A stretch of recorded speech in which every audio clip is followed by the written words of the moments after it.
Alright, should be live now.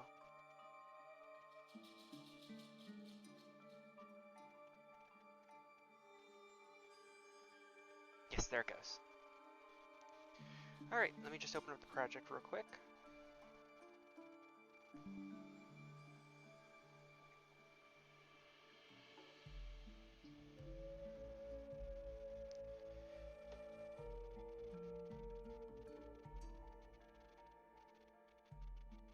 You hear music? Good. Good. Hearing me? Good, good. Hello, how are we doing today?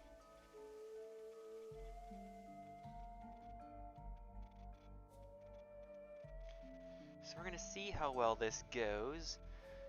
I don't have anything currently planned to work on, so we're just going to go through, play a little bit in the test level, see if we can find any bugs or something, and see if we can fix those up. Do a little bit of QnA, and possibly we'll do a little bit of stat planning. We'll look at one of those data sheets and set up the stats for one of our playables.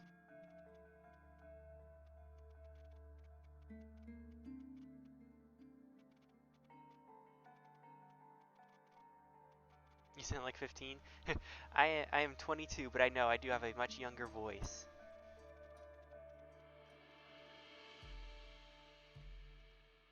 Alright, and main screen.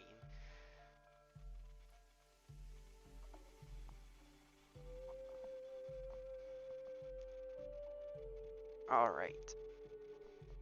So earlier today I was implementing some stuff with the food, switching over the way our eating system works. So let me just double check that that's working. We can take a look at the animations from last time on the Arano. Oh, playing his Eocar. And there are a couple new sounds if you can hear them.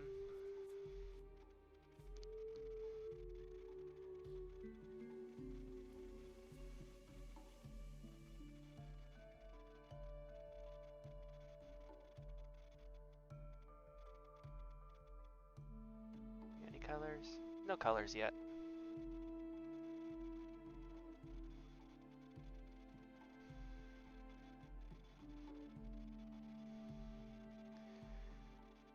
Alright, I'll show you guys a little bit of what we've been working on in the past week. So last time we set up the animations and stuff on the Arano, I think it was eating, drinking, and then all the alts and tax and stuff, and that's been tweaked and stuff, and it's looking much better now. And then eating as well. If we come over to this aloe bush, is it going to be able to eat? Maybe not the aloe. Aloe might be a little too low. Let's try the elderberry. Yes! Oh, and I got shot. Food is going up and stuff. Good, good. Furious, a high demanding question for the public is wondering, will we indeed be able to scratch our behinds on trees and large rocks and stuff such as?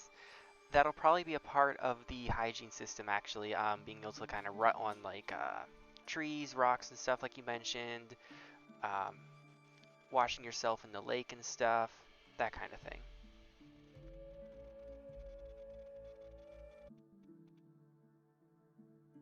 Oh, we should be back, okay. Internet cut out there for a second. Internet cut out just for a second there. Okay, good, we're back. I did notice one bug though. If you look on the left side, you can see our food is at 102%, so we're gonna go in and fix that then. Let's test the waters to make sure. This is kind of just what I do for half the day or so, is just wander around and see what's broken. Drinking, for example, isn't working now, so. How long will tracks be present for tracking? I believe they're set to about 5 minutes right now, and then if it's raining or thunderstorming, that time decreases a little bit. Can you repeat the answer about what you were talking about? Yeah, I think I was talking about the hygiene system before it cut out, and how you'll be able to rut on rocks and trees and stuff, wash off in like water systems and stuff, and other things like that. Smaller dinosaurs will be able to clean your teeth, things like that.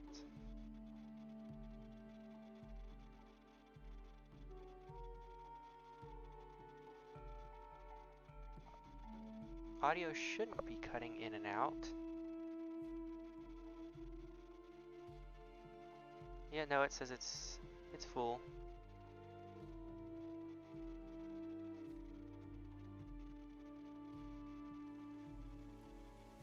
Alright. I have to go in and do some code things. So, Islander had sent me a video of some gameplay stuff for you guys to watch while I do this.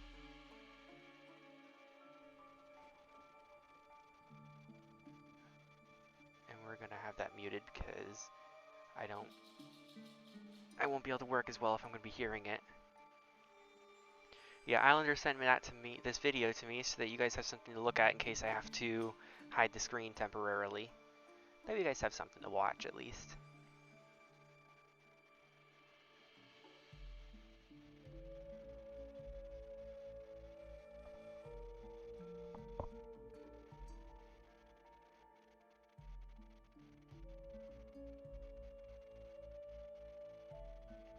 Alright, let's see here.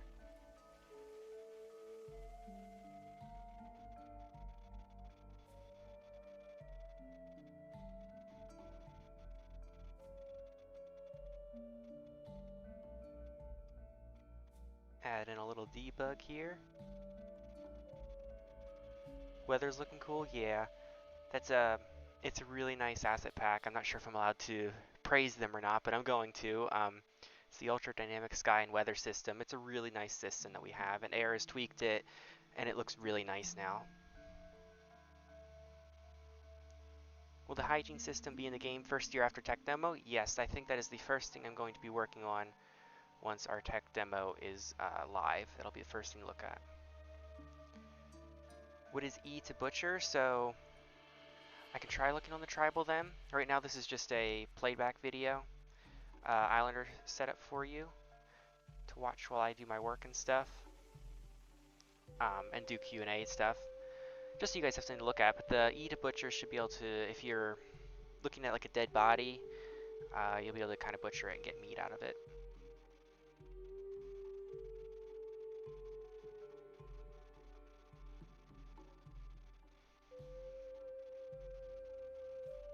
Yes, the rain will not entirely blind you.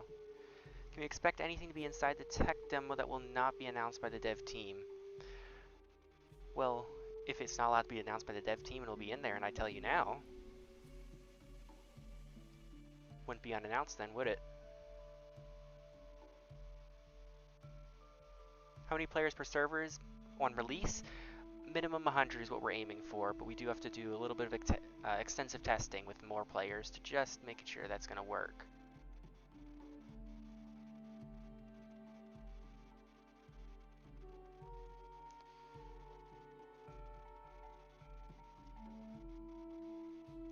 A little bit more debug coming up.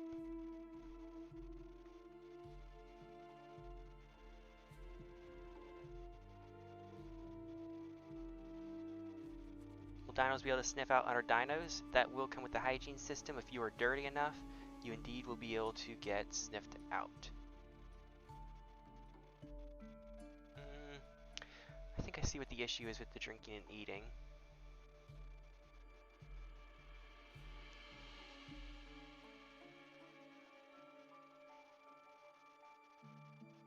Ability tags. Drinking.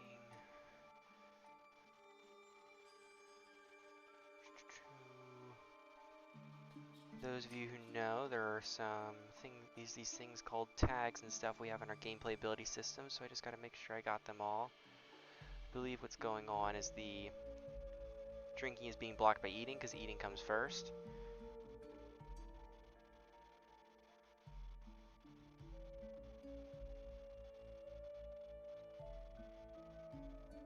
So we're just gonna go into the code and do a small delay to make sure that one or the other comes first. Please let Puro hide in the mud. It should be able to. It should be able to.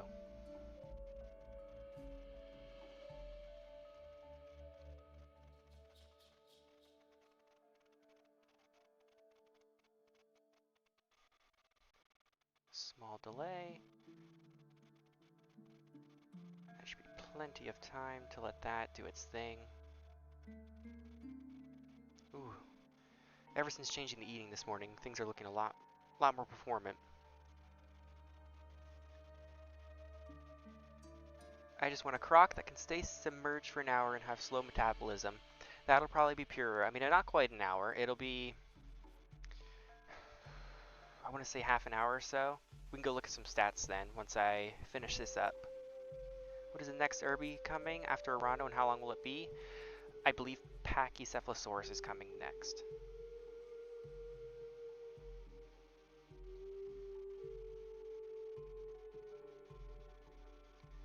Alright, so it is getting called.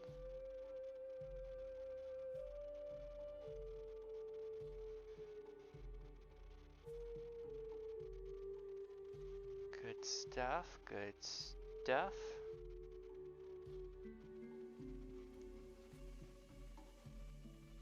Let's see if it's getting interrupted, the animation. Will some dinos be venomous and some poisonous? Yes. Yes, indeed. There's a small raptor that will have venom. Megalania will have venom. Arthroplura will have some venom.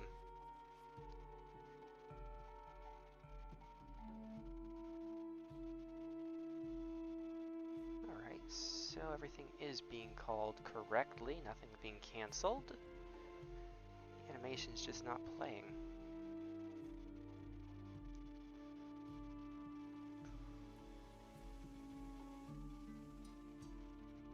Why? It's always the question. Why? Check our montage.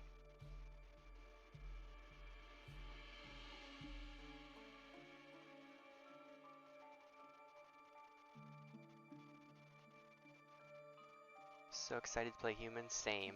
Like, I only work on the dinosaurs and stuff, but Chica, he handles a lot of the tribal mechanics and everything, but I'm really looking forward to what he's been doing. Because I don't really play the tribal at all, I never test it or anything, like, I'm always so focused on the dinosaurs. Okay, so it's...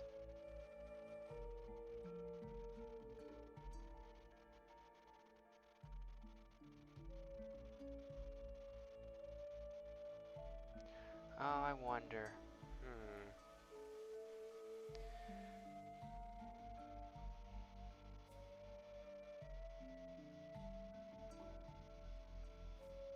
Oh, yes, I'm supposed to announce the streams.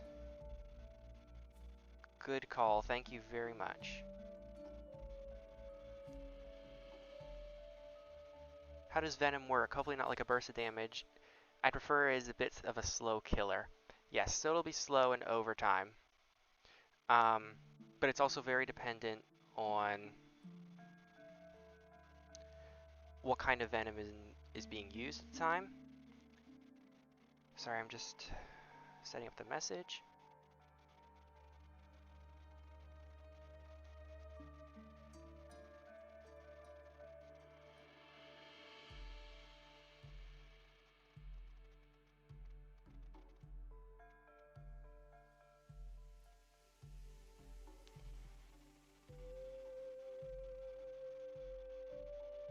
There we go. Okay, that's set up.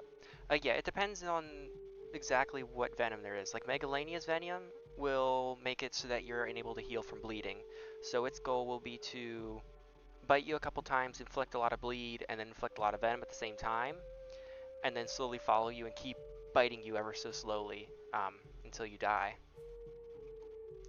But like Zhen, which is the really small raptor, it will have venom that causes hallucinations,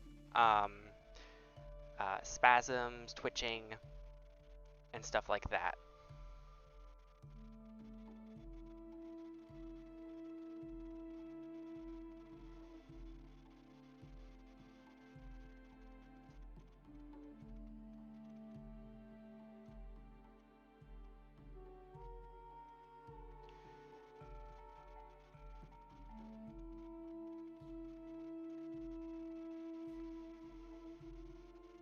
next dino in the game will be a flyer. Yes, it'll be Tropio.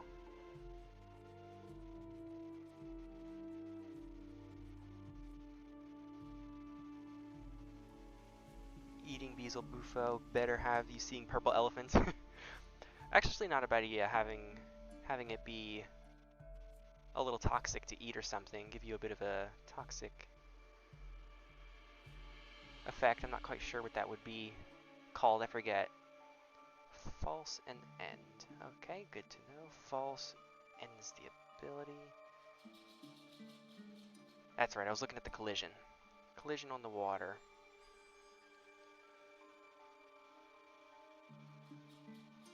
That's why.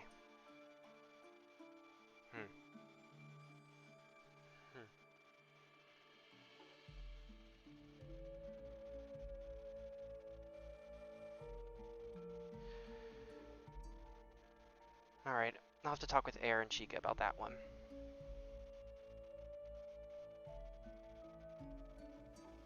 Alright, gonna bring you guys back to the main screen now.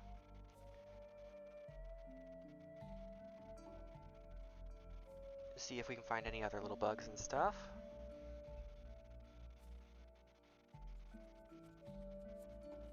So we did have some issues with fall damage. Anything you can tell us about the AI dinos, any new stuff for progression? A little bit. So you may have noticed there's a new developer called Tono. He is taking over the AI dinosaurs for me right now. And possibly for the future of their project, which is amazing. It's excellent. It means we'll be able to get this stuff out a lot quicker to you guys by having people a little bit more centered onto different roles and stuff. So he's working on setting up some new systems for the AI and kind of just reworking things, be a little bit more performant, and overall just act a little bit better, behave better, and be set up for the future. But he's doing the Dryos and the Horseshoe Crabs right now, setting them up to be good. I mean, fall damage is working. Say that's okay. Make sure the adult dies. Hope there's enough AI to survive on an empty server. I think there will be. There should be. You won't. And that'll be something that'll be customizable for the community server. So AI give you about a quarter of the nutrients a playable would give you at minimum.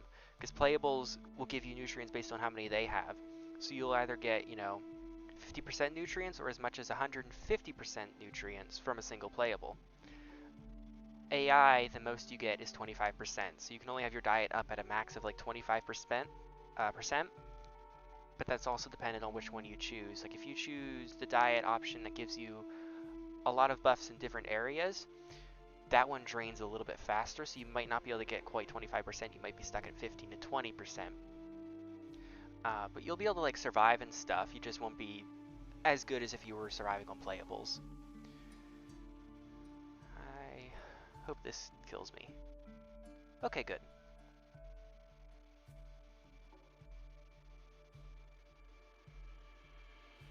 Do we know if AI is going to be static or roaming, so spawning around players? I'm not quite sure. Right now it's set up to spawn in different zones and areas. But some of them might spawn around the player, like the ones that can feed off of other players, like cleaning their mouths. Those ones might spawn around the player once they're resting and in certain locations, which helps to save performance. Oh, and the Megalodon also. That one will spawn around the player when you go too far outside the world.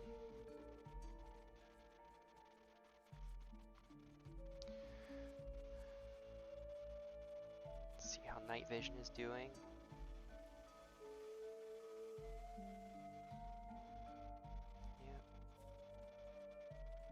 If you guys might have remembered, Minnie had a stream recently and he was doing the night vision, and he's passed it on to me now to get it tweaked and stuff to make sure it's the right size and scale for each of these species. Adult, there we go. Yeah. That's all looking good.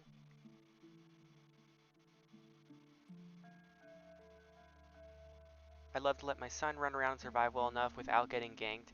He's 5. Oh, that's adorable, actually. Yeah. I mean, I'm sure there'll be those community servers as well out there that you'll be able to, you know, have really quick growths or something, or even be able to host your own server. Um, I think there are eventual plans of a single player, but not right away. So that'll always be an option.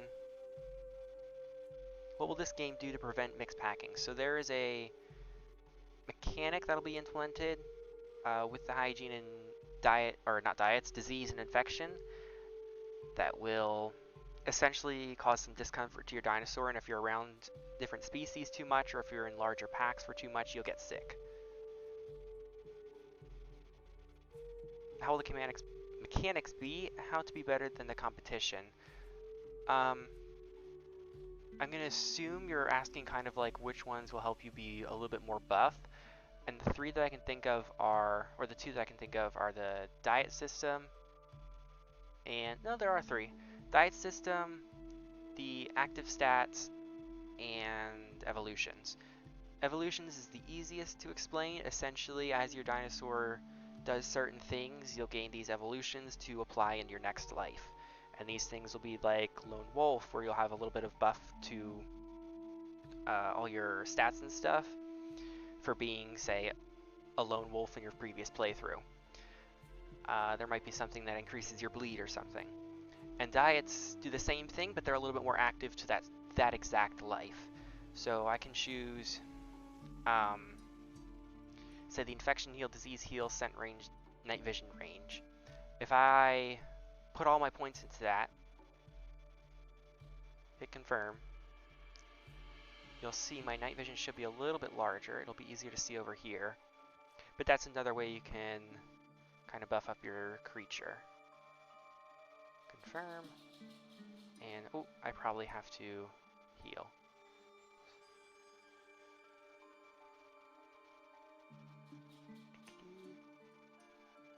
Oh, it didn't apply. Heal, please. Oh, it's not going to. That's because I just did some conversions with the nutrients and stuff from variables to attributes. So they're not actually going to work right now. So that's something I'll have to go fix up.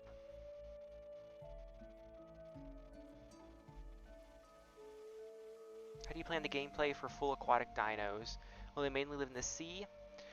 No, so they'll be to live in rivers and stuff. And the one you mentioned, the Credo Rixrania, that one will have a unique ability that lets it clamp onto prey and kind of thrash them around. Kind of how like a shark would kind of thrash around like a whale carcass or a seal. Thanks for answering my questions. No problem, that's what I'm here for. You think that humans will grow from child to adult or just spawn as adult? They will just spawn as an adult. Having children in a video game and then having that video game involve like drugs, explicit things, you know, violence, especially like this gory stuff that we're hoping to have, makes like laws and stuff very difficult. Yeah, the law would be very unhappy if we were to do that. So we're just going to avoid it entirely by just making you spawn as an adult.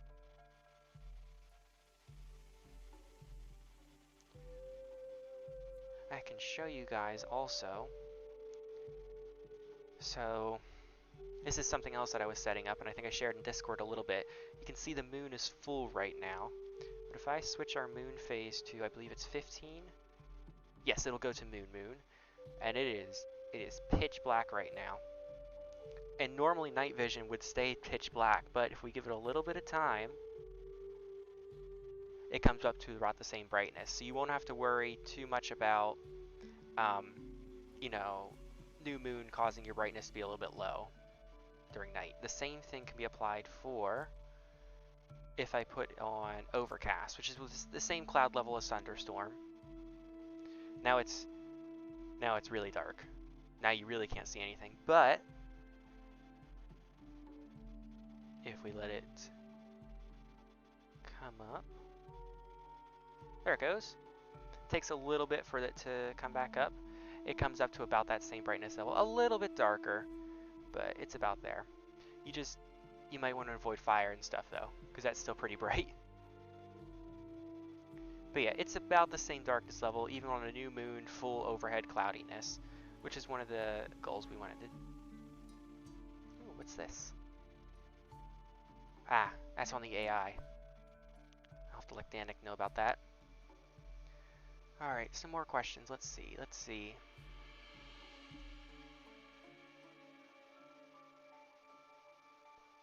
Will Prue have a drag mechanic? It will have a grab, a tail attack, and then its directional bites, I believe.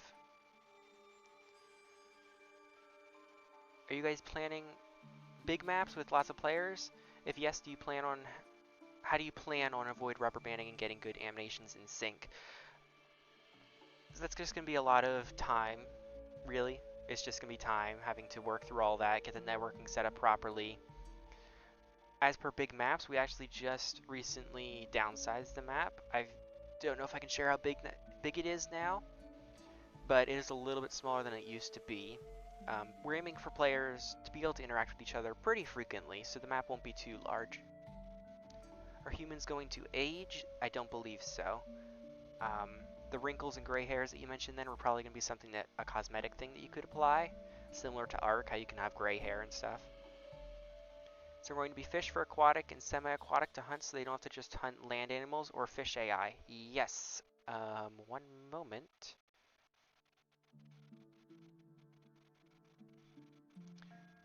I was just looking through some stuff, so I'll show you this real quick.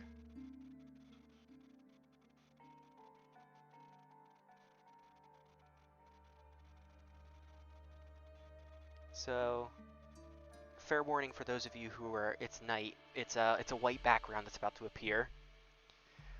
So this will be our small little fish AI, send me a notice.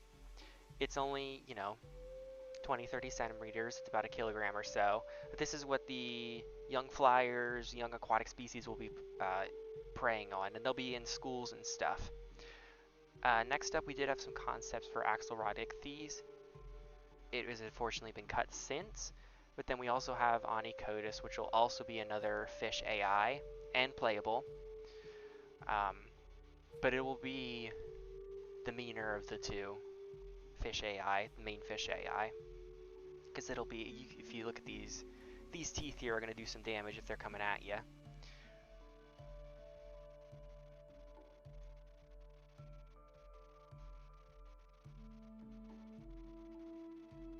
I'm going to pull up that video again for you guys while I go fix some other stuff. Keep answering questions, of course. I virtually know nothing of this project, but it seems like it's going great. Are humans with technology like guns, radios, etc. planned in the future? Thank you for the kind comments. No, though, they are not. We're going to stop at around the Bronze Age or so. You'll be able to get a sword or a crossbow, maybe some copper armor, and that's about it. For the most part, though, you'll be using sticks and stones to fight these guys.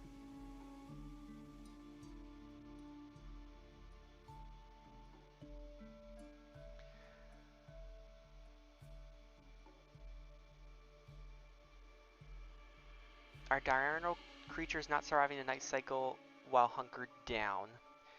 Diurnal ones should be able to survive, so let me give a small rundown of how things will look.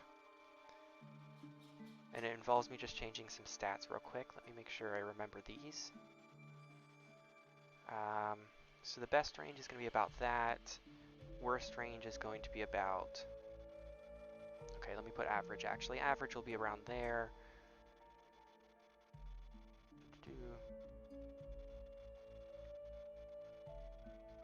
And then of course the worst range as an adult.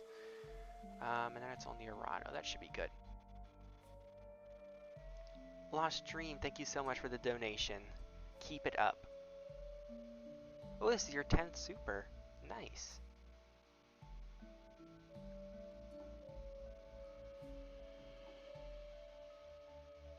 With all full aquatics and semi-aquatics sharing the same space in our rivers and lakes, will it be crowded? It might be a little crowded, but you gotta remember that they're also all connected.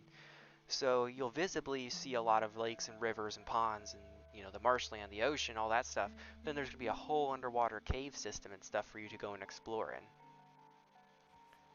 Will humans be able to build bases on any land? I'm not sure about any land, but anywhere on the tribal island.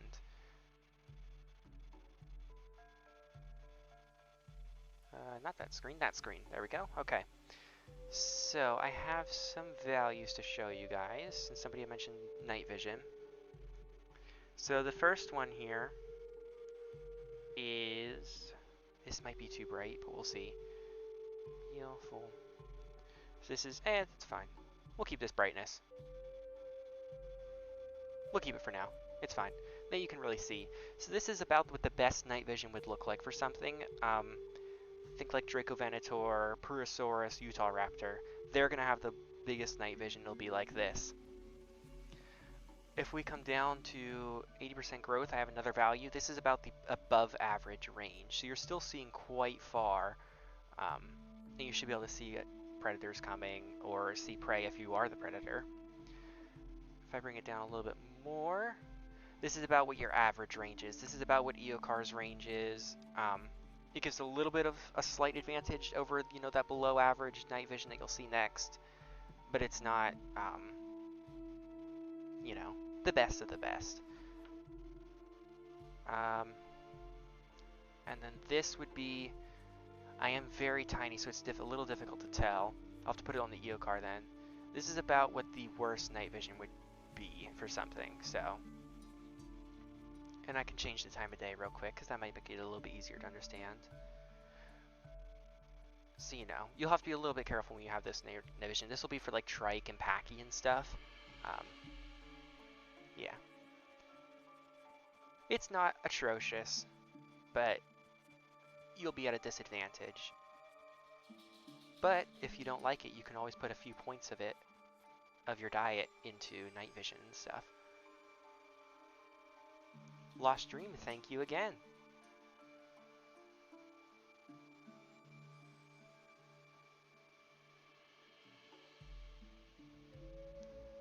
How is base building, like walling off, going to work? Will dinos be able to break walls down? And how durable will walls and buildings be?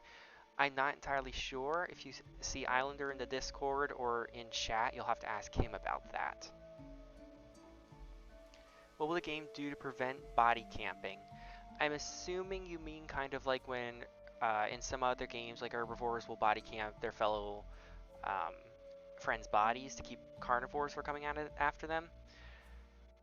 It's difficult to get around without like just putting in a flat-out mechanic or something that just debuffs you around bodies, but that can really be severely abused because you'll be able to grab bodies and drag them around as a carnivore.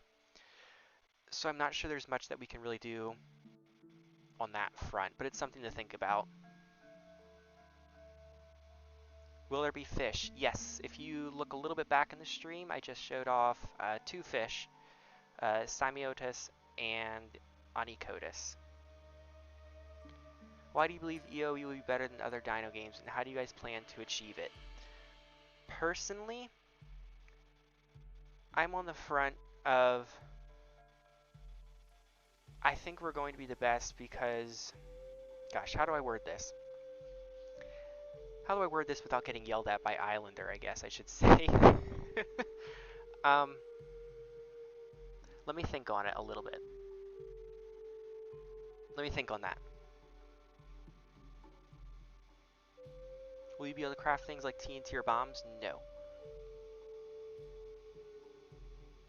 Okay, there's no other questions, so I can think a little bit. Yeah, I think what's going to make EOE great is just the fact that we have such a diverse, you know, community, playstyle, mechanics, roster, and there's a little bit for everybody. And I think what's really going to help is the fact that we have Islander heating the project, and he has worked with these kind of games before. You know, he has an Isle server, Path of Titan server and stuff, and I try not to talk too much about the other games because, you know, they're inspiration, of course, and they're incredible games. What they've done is awesome, and we wouldn't be here without them. I'm not in the position to want to take down any games, so I don't think any of the other devs feel that way either. Like, we're here to create a game that is enjoyable for you guys, the community, for us, random people, anybody. But I think we will be the best just simply because of how much we're putting forth for the community. Like, there's gonna be a lot of customization options. There's a huge variety in roster choice. There's so much going for you guys, and I think that's really gonna help us.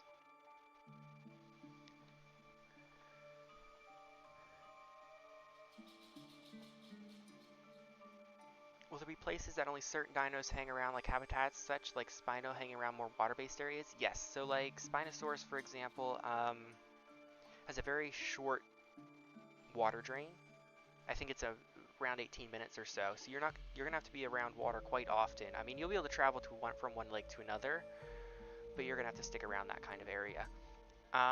Another example, Ouranosaurus is going to have increased nutrients when it's eating aquatic plants, so it will want to stay around those marshlands and lakes and stuff to eat those aquatic plants to have a boosted diet. You're not going to want to be in the desert where there's, one, not enough water, and two, your plants aren't just going to be as good for you.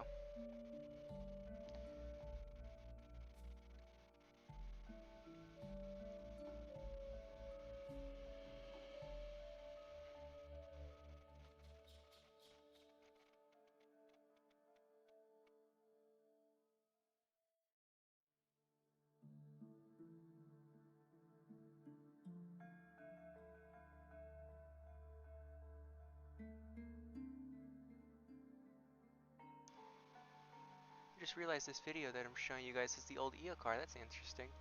I'm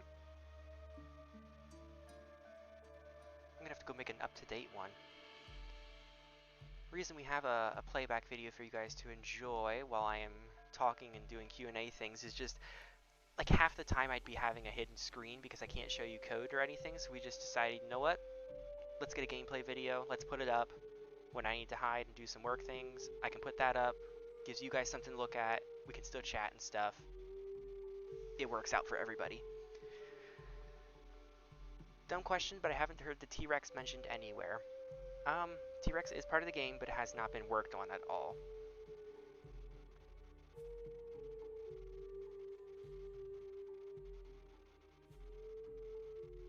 Something like Pro shouldn't get sick from corpses, for example, but Urbies especially should, so I guess that could just be a disadvantage to camping corpses. Yeah, I mean, I think corpses, I'd like them to give off some disease and stuff depending on how rotten they are. So that could be something like that. Will Eocar be able to pounce Ouranosaurus? No, but it will be able to neck grab them. Let's see if I can show that. Haven't worked on the mechanic, but I might be able to show like a visual or something.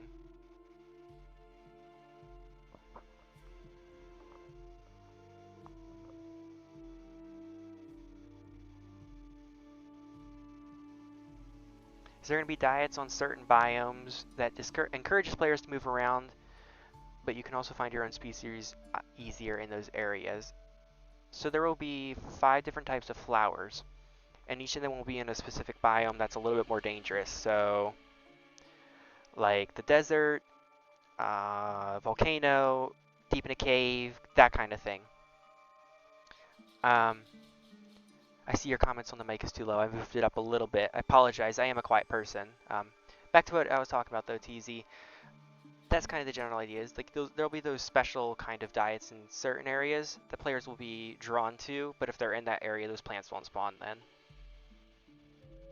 But we also did talk about with finding your own species on the main like server screen. When you click on the server before you go in, you'll be able to see what your dino is, and then before you spawn, you'll also be able to see exactly how many of each species is on. So you can see like, okay, this server has 23 allos, 5 trikes, 6 rexes, 14 Ouranosauruses.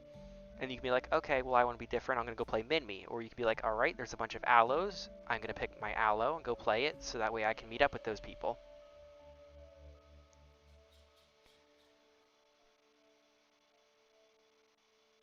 Which GPU is this currently being rendered on? I am working on a 3060. The video you guys are watching right now while I'm working was recorded on Islanders. I believe he has a 4090.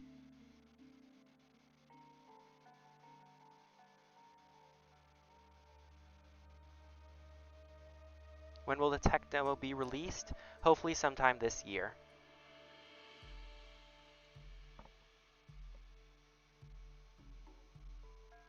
I heard something about moving corpses, so if we make a kill, but it's in an open area, should we be able to move the corpse to a more hidden location? Yes. I don't believe I have corpse tracking on. That is the next thing I'm going to be working on, which I could start doing that while I'm talking to you guys. But I did want to go do a playable today. I wanted to start setting up the stats for... I'm not quite sure what dinosaur, but... Let me see, though, if I can show you the organs and stuff.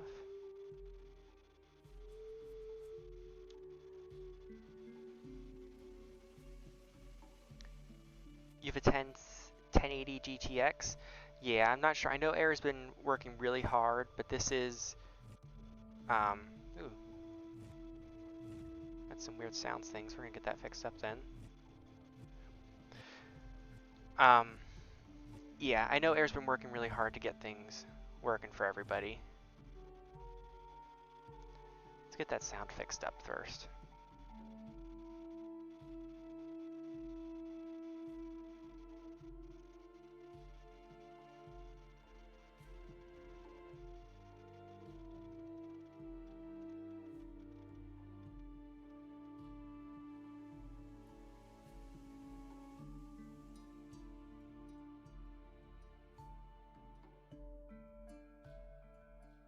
Orano's weight is 3,200 kilograms.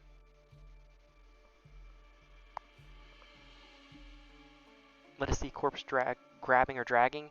Unfortunately, it's not quite in, but maybe next stream I'll have it in.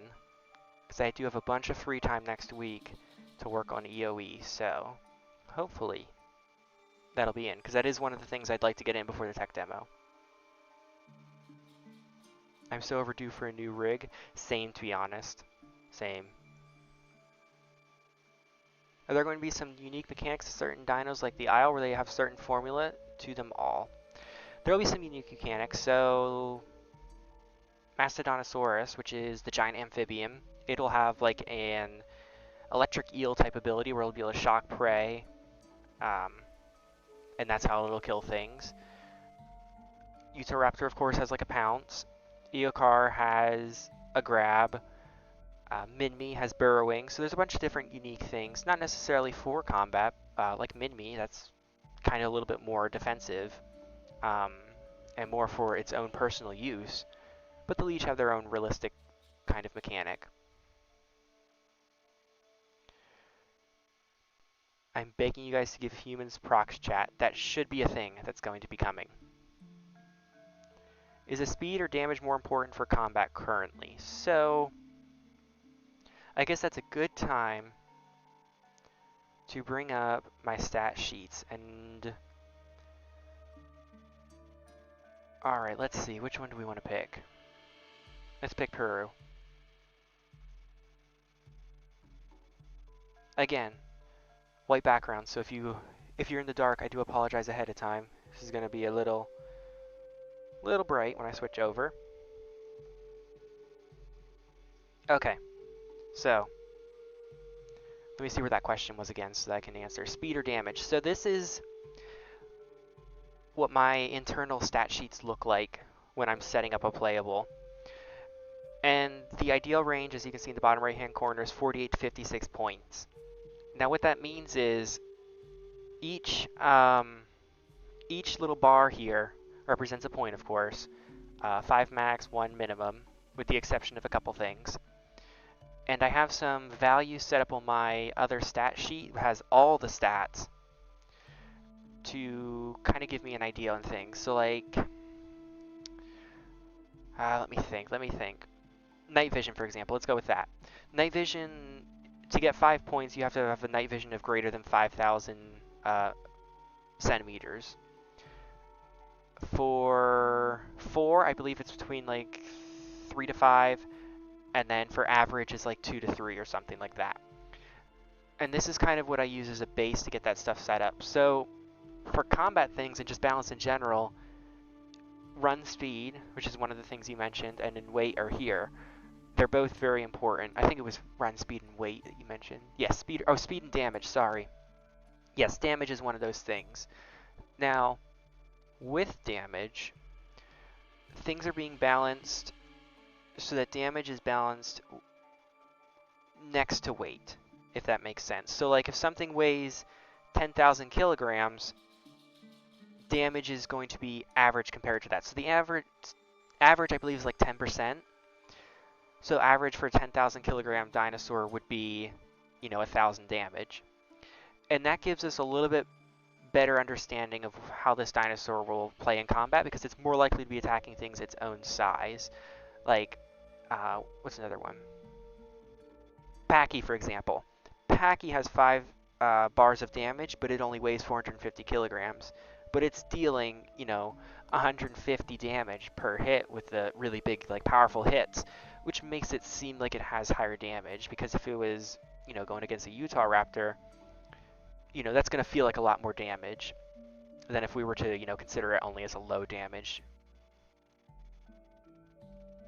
We might come back to this then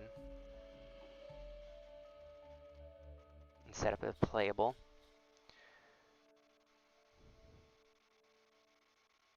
Any using the game's price? I believe Islander answered that recently, somewhere between the $20 to $30 range, USD. Like if Peru can grab something by the head, torso, etc., it should have different damage, dragging effects. Yeah, so it'll be different. There's different damage amounts per region of the body, of course. The tail has less, the head has more. But as per grabbing things, the way I plan to set it up is to have a curve to determine things based on the species' weight, both the prey and the predator. So if something weighs 5,000 kilograms as a predator and it's attacking something that's 1,000, it's probably going to grab it. It's a 20%. It's 20% of the weight. From, like, say, the 80 to 120% weight range, so if something weighs 4,000 up to 6,000 kilograms, it might only get pinned in place. If something is, 10,000 kilograms, twice as much, the Peru itself, or the 5,000 kilogram dinosaur, might get damaged and stunned itself, and the prey might get away.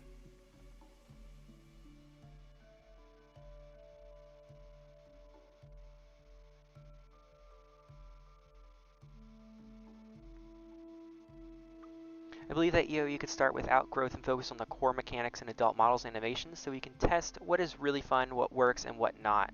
After that, I think about juvies. So, I see your point, but I think you have to think of this game outside of the other games. There's obviously comparisons you can make to Path of Titans, Beast of the Bermuda, Ark, Rust, The Isle, and all of those have their cons, all of those have their pros. But you have to think of EOA as its own game. It's a different game. It's not one of those games. So in our game, we're really focusing on making growth and stuff an enjoyable experience, something you want to work towards to get a better dinosaur in the end. And that's where evolutions come into play, diets, and the active stats modifiers. And what those are is, as you're growing, the more things you do, the higher those stats get. So say, for example, I'm running around as an Tyrannosaurus, and I heal up that stamina, run around again, heal up, and keep doing that for a little bit. Slowly over time, my max stamina is going to be going up. The same thing can be said for if I'm eating a lot of food. I eat, a full stomach's worth. It goes down 20%. I top up again, down 20%, keep topping up.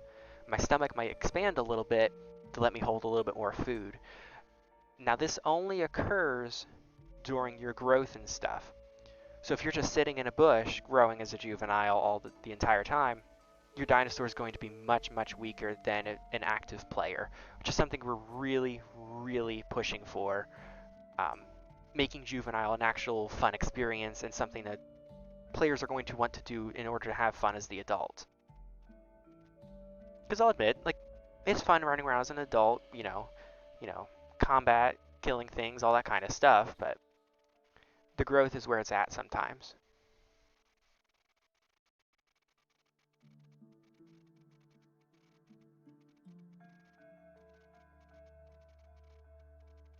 Is there an option for humans to wear more starter clothes? Is always like that. I believe it's always going to be like this, where you start, but you might, well, let's see. Let's see. We're going to go back to the main screen, and we're going to go play as a tribal.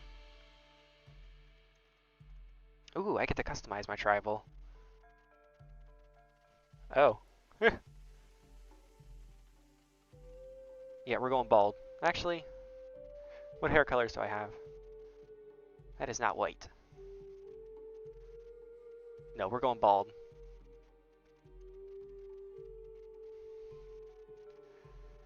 Let me see. I have not played the tribal in forever. Here's my inventory. Okay, I don't spawn with anything. You used to spawn with like a tunic and stuff that you could put on, but I guess not anymore.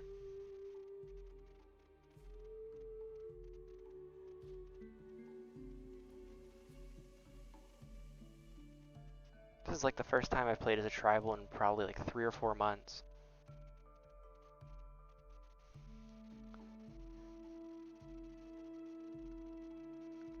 I don't get it. The game will be like progression based, not the grow dinosaur. No, you'll still grow the dinosaur. You know, it's an overtime slow growth thing. Just things like diet or possibly an evolution will affect how quickly you're growing. And those active stats is something that you kind of work towards while you're growing. So like I'm passively growing, you know, once every, I believe it's 30 seconds. So there's a little code thing for you. Every 30 seconds you tick over, and every 30 seconds it calculates what you've done, and it applies a little bit of a buff stats to those things you've worked on. Hi. You can be my friend? No? Ow. No.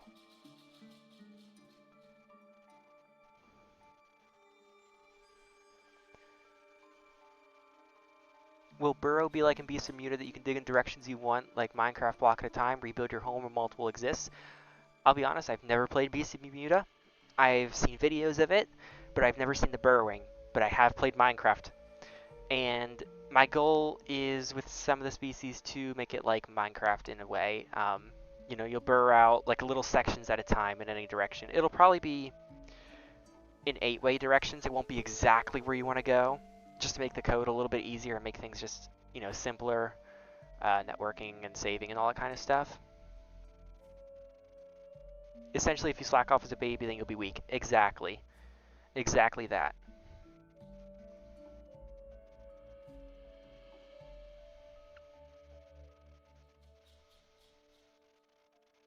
Four lines, maybe even 5, should be more appropriate for Peru's damage and bleed resistance. So yeah, I think I explained it with the damage and stuff. That damage is based on weight.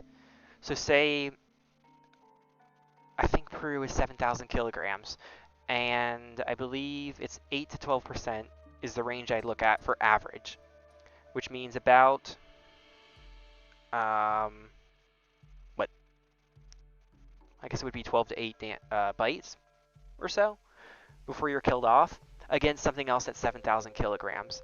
And the reason we're doing stuff like that is because it makes a little bit more sense than saying that Peru has really high damage. I mean, it does have high damage, but in the sense of that next to something like Diplo, it's not going to feel like a lot of damage. A better example I could put is Packy. Packy, if you're playing as a Utah and you fight a Packy and it hits you for 50% damage or something with a well-placed headbutt in the head, that's going to feel like a lot of damage, which is why it would be considered 5 bars of damage instead of just 1 bar of damage in comparison to the rest of the roster. Hopefully that makes sense.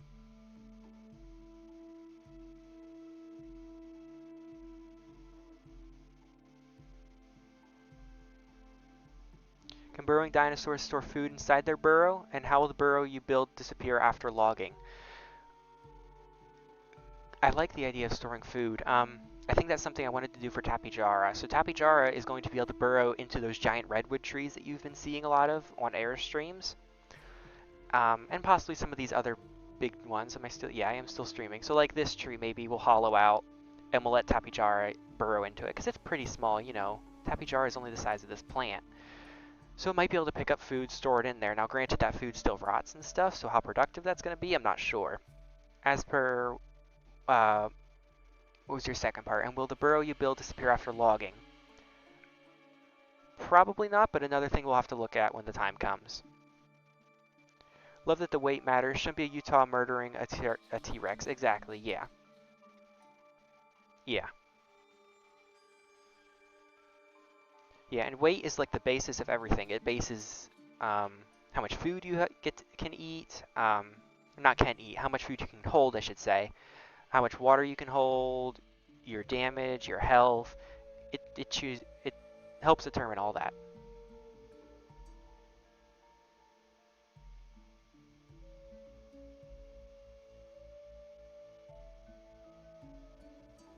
Oh, I thought it's damage bleed on the playable itself. Yeah. Yeah, I completely get the misunderstanding, which is why I wanted to make sure I clarify that a couple times, because Islander had the same concern about it, and I had to explain it to him and be like, it's okay, it's just the way I'm doing things here to make it a little bit more balanced overall. But yeah, crocodilians are definitely very tough. Yeah, what value did I have for that? I can hidden screen real quick.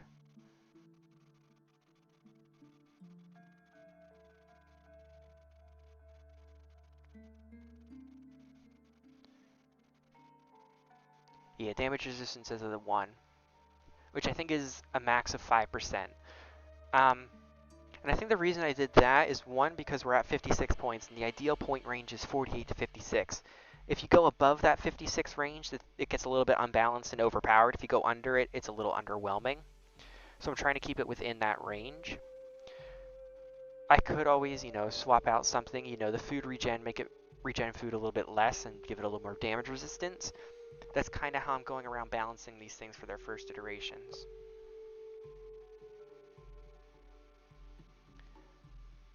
I'm going to put the video back on for you guys.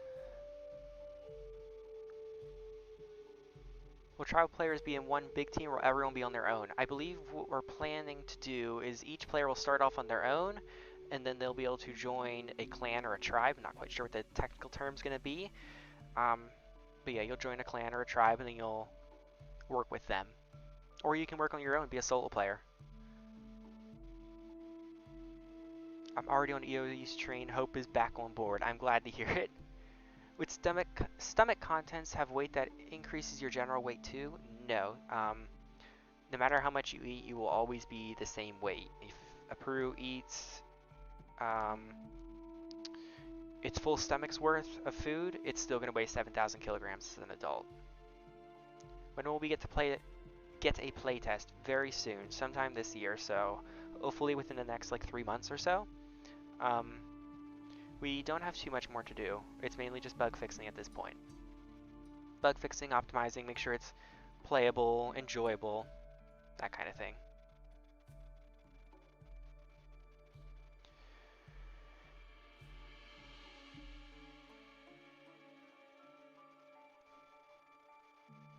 Let's see. I should probably revert those values. I still have Verano getting to see 60 meters in that night. That's no good.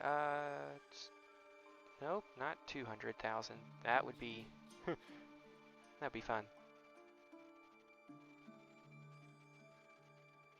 There we go. Is this a game where dinosaurs and humans collaborate or just fight? Yes and no. Or both, I should say. So there are 2 different islands. There is the tribal island, which will inhabit dinosaurs and tribals. Now the dinosaurs on that island will be AI only.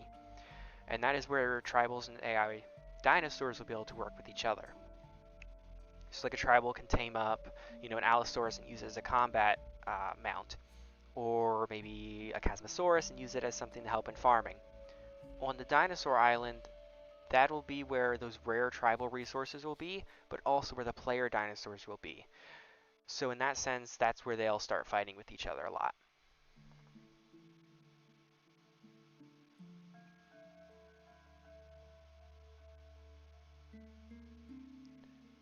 What will combat be like in this game? I can show you a little bit.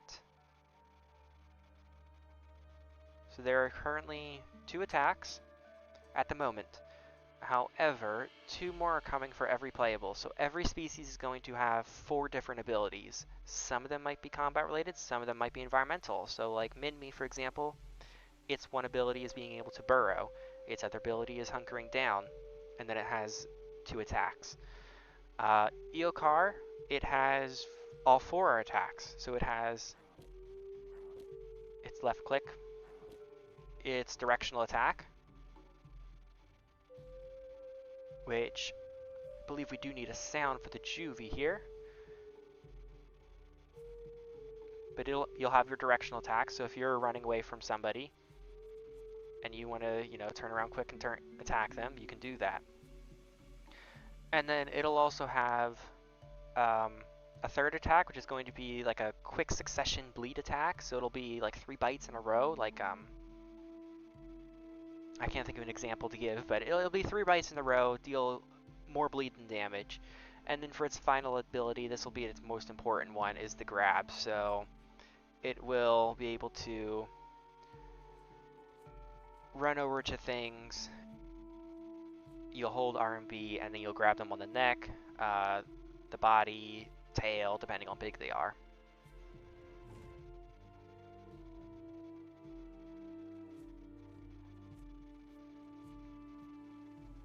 I have to say I love this night vision that Minnie had made for us.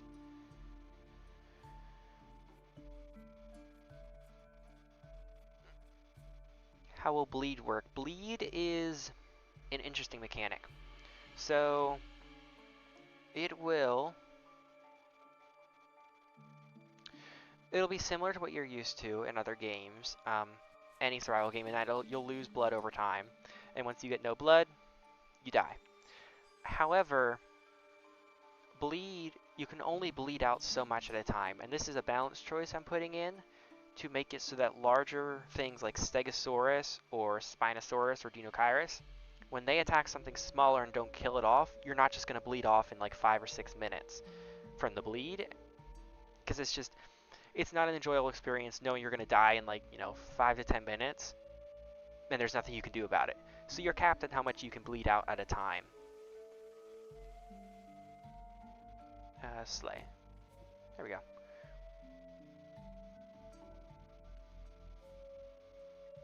I wish there was a game where you could be someone's mount or pet. I know it's maybe not ideal, but I think it would be fun, defending your human whatnot, helping each other get food and such. Yeah, I mean, it's something that the modders are probably going to put in. I wouldn't be surprised if one of the first things people put in is taking out all these limits we're going to put in place with having 2 different islands and, anxiety and stuff, taking all that stuff out.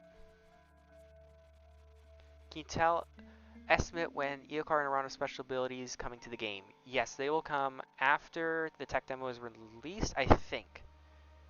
I think they're planned to come with early access. But there's the possibility we only do Tropio and Peru and the hygiene system. It's really going to come down to how much funding we get from the crowdfunding, where things are looking timeline-wise, and that kind of thing. Will knockdowns be common among the roster? Yeah,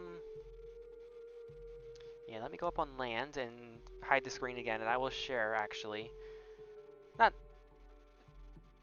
Not the list, but I will share how many species have a CC ability.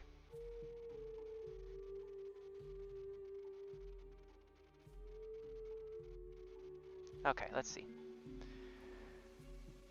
No. Yes, so Beelzebufo has a grab. It's going to be able to do a thing with its tongue, we shall say. No. Probably not. No. Yes to Arthroplura. Sort of. Yes. Yes.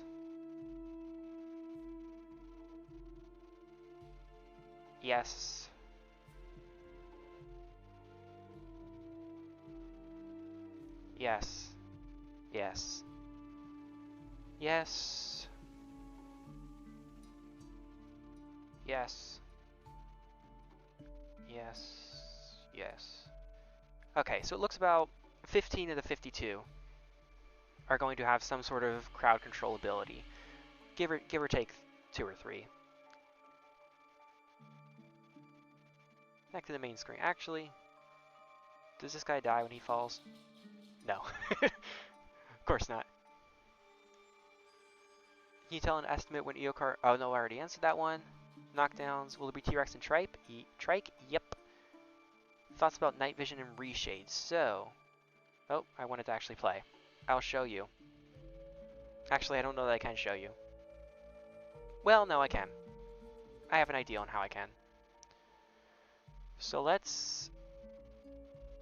So here's the only time when reshade would probably be something you could use.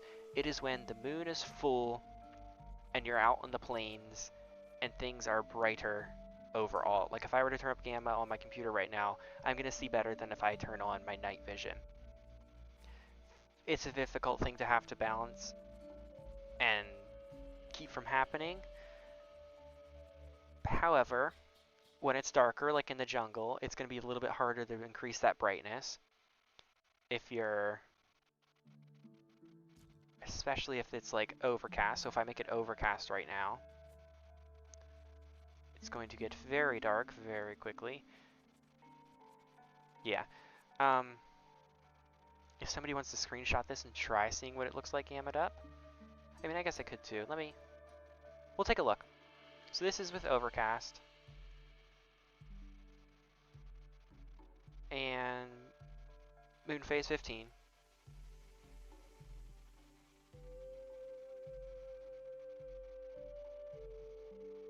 And the other thing we're going to do is go back to the defaults.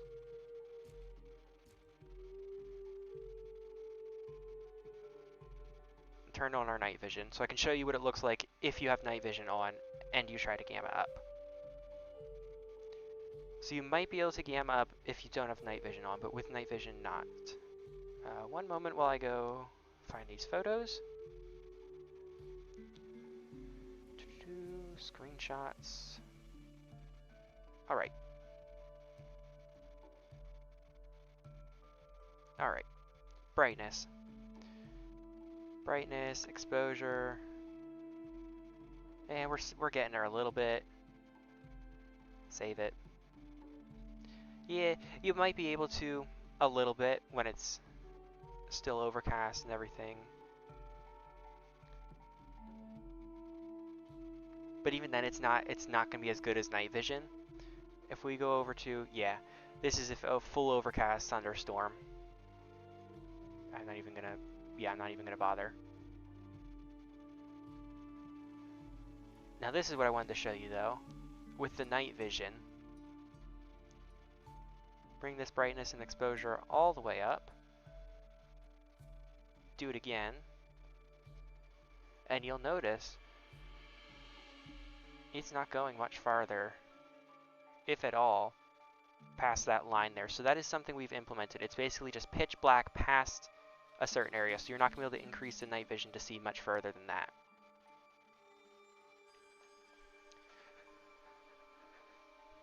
And I could also show that in the editor here real quick, because it's quite a cool thing actually that Mini has set up. So I have a brightness thing. So if I break this brightness and put it at, say, what's the highest value it'll let me go? I think I have it at 7. Yeah, so let's go to 9. This is going to hurt in my eyes, but it's fine. All in the name of science.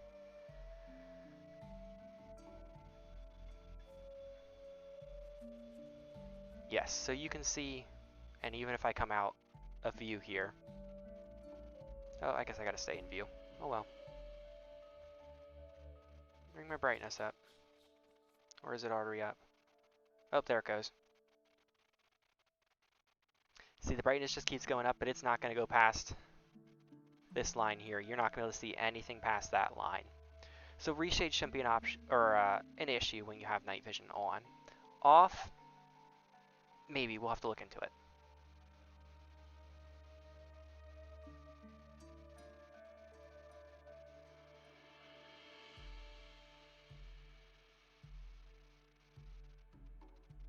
So dinosaurs and humans will be separate. Why not just have them all on one large island? Islander does a much better, has a much better answer for this. I'm not very good at explaining it. But the main premises is that there are going to be 2 servers to run the game. One of them is going to host for the tribals, one will host for the dinosaurs maps. And if you think about it, we have 52 species. Now say only 20 species are used at a time, and we're limited to 200 players. Best case scenario. That's only 10 players per species, which isn't a lot. Now say half the server are tribals. So now we're limited to 100 slots for dinosaurs, 20 species. That's 5 players for the map. So by splitting you guys up a little bit, by having dinosaurs on one and tribals on the other, we can have that 200 dinosaurs map for the most part. Now, granted, tribals can transfer over to the dinosaur map, but it's going to be much less because you're going to be building on the tribal island. You can't build your base on the dinosaur island. You can set up temporary tents, but you're not going to be building massive structures there. So I think that's the main reason, is just to give a little bit higher player caps overall per server, so that way there's more interaction between different species and stuff, or the same species really. When will you guys start implementing water physics? Good question. I mean, I can show you what it kind of looks like right now. I'm assuming you mean like if I'm swimming on the surface and it kind of is splashing and stuff. I believe Chica talked about that a little bit recently, so possibly soon, but it's one of those quality of life things. All it does is make things look a little bit better. It doesn't add anything. I mean, it might add something when Peru comes along, so maybe something will come along with it. I don't know. How will humans be balanced in terms of their ranged weapons, such as bow and arrows, spears, etc.? So, that is an excellent question, actually, because I did have concerns about that. I have concerns about dinosaurs being too overpowering, and then I have concerns about humans being too overpowering with their bows and arrows and stuff. I think one of the big things is you have to make arrows in order to shoot. So if you run out of arrows, or if we make arrows, difficult to obtain, that's an easy fix. It's not the best fix, though, because you should be able to use your bows and arrows. We don't want to make that something that's difficult to obtain. So another fix you could think of is making it so that the dinosaurs have higher or stronger hides and stuff. Again, good fix on paper, but now it's going to be much more difficult to hunt things. And there's not going to be a very good balance probably between having to hunt those things and defend against them. So it's kind of just working through all those different scenarios, different balance suggestions and stuff, and figure out what the best one is. Right now, I think we have it so that arrows just deal not a lot of damage when they hit you on the body, but if you hit them in the head, they do a lot more damage. So if it is clear, bright night, would you be better off not using night vision for distance? Yes, and I think that's okay if I'm being honest. If it is a full moon, you're out in the field, and you can see pretty well, I think that's fine. You're exposed because you're out in the field, but you can see better. So I think it's a good trade-off.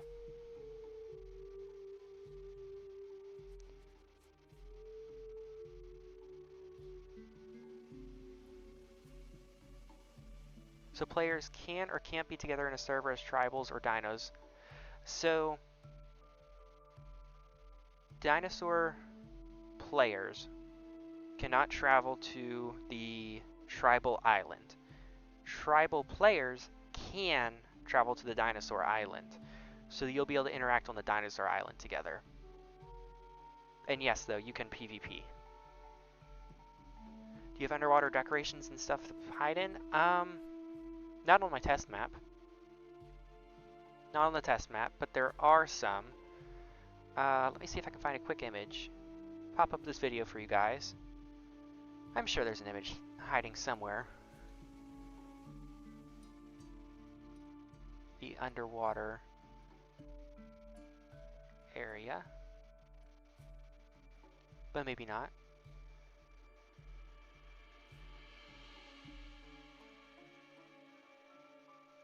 Funnily enough, I'm not seeing any. Yeah, I think Air streams on Thursday. So when he is streaming, Thursday? Maybe Saturday? I don't exactly remember when he streams. But he does stream. He's our level designer.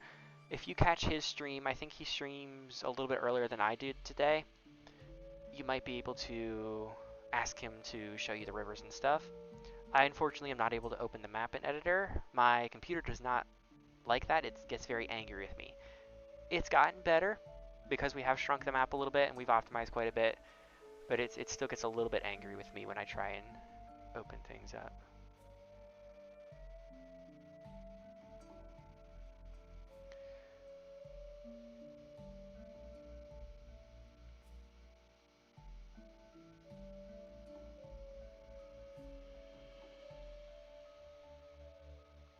How will carnivores be able to find herbivores in the maps? You will... So, I'll show you. I'll show you.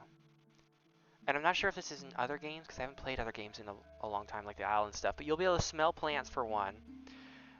And there'll be those rare flowers and stuff. And that's kind of where you're going to be expecting the herbivores to go. So that's kind of the premises. You know, you're going to go where the food goes. You're just going to follow each other, you know. That's the main idea. But if I smell... Carnivores can smell plants. So if you see there's a bunch of plants in an area, either a bunch of herbivores are going to come there, or there's not a lot in the area. The other thing is, of course, there's tracking with blood. Yep, the leaves popped up. So you'll be able to bite them and then track them that way. When 150 dinosaurs and 50 tribals be a bit more balanced and realistic, especially since there are so many different dinosaurs to choose from? I mean, maybe. I mean, that's where unofficials come into. You know, we'll pick what we want to do, what we believe is going to be the best for everybody, and then the unofficials can change that. I'm sure... I know I just said this for another type of mod, but I'm sure another mod's going to be making it so everybody can play on the same server. Maps can be run with multiple servers like that concept for GTA 6? Yes. I think the best example would be like how Ark used to be. Or is still, I guess.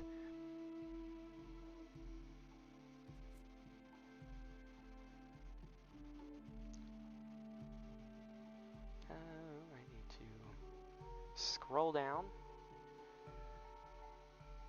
Dinosaurs cannot go to the tribal island, correct? Pterosaurs probably will be able to fly there, some of them, as well as aquatics. They'll be able to swim there. Oh.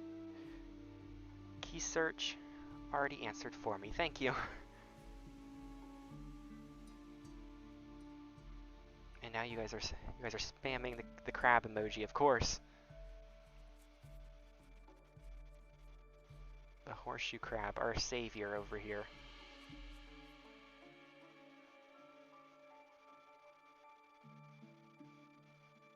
Our savior. He's not big enough, though. That's better. We love the horseshoe crab. Someday he'll be playable. One day. What's the current planned roster for aquatics? It is... Putting the video back up so I can go get the list.